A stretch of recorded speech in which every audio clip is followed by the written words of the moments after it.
Mechi nzima imenifurahisha kwa maana ya matokeo. Tumepata kile ambacho tulikuwa tunakihitaji hii leo. Ukiangalia mchezo leo na namna ambavyo tumepata ushindi kwa akili ya kawaida mtu angetegemea tungeshinda magoli mengi, lakini mpira hauko hivyo. Changamoto ambazo wanapitia Fountain Gate zimewafanya waje katika mchezo huu wa leo wachezaji wao wakiwa na umakini wa 100%, kwa sababu wanajua hakuna kinachoweza kutusaidia hapa, tuko wachache. Manake sisi tuliopo tucheze kwa kujituma kwa kiwango kikubwa, tucheze kwa 100% zote ambazo tunaweza kucheza. Lakini kama haitoshi, hawakuwa na vitu vingi hii leo katika mechi ya leo.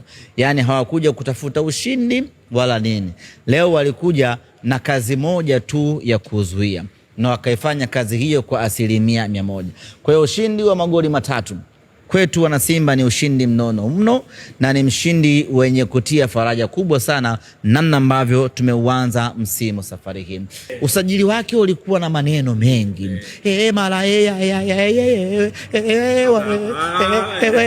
wadezo mchezaji wa bure, mara mchezaji, mara disiplini, mara nidhamu, mara maneno yalikuwa mengi. Lakini sisi tulifanya kila juhudi tunazoweza kufanya kumchukua Soa ili aje afanye kazi ambayo ameifanya hii leo Benjamin Mkapa.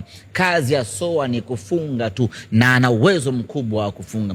Morris Abraham kadri anavyopata muda wa kucheza ndivyo anazidi kuwa bora zaidi. Na mimi niwaambie wana Simba, katika watu ambao tutavuna matunda yao ni pamoja na Morris Abraham. Baadhi ya mashabiki ambao wamejitokeza hii leo kutusapoti, idadi ni ndogo.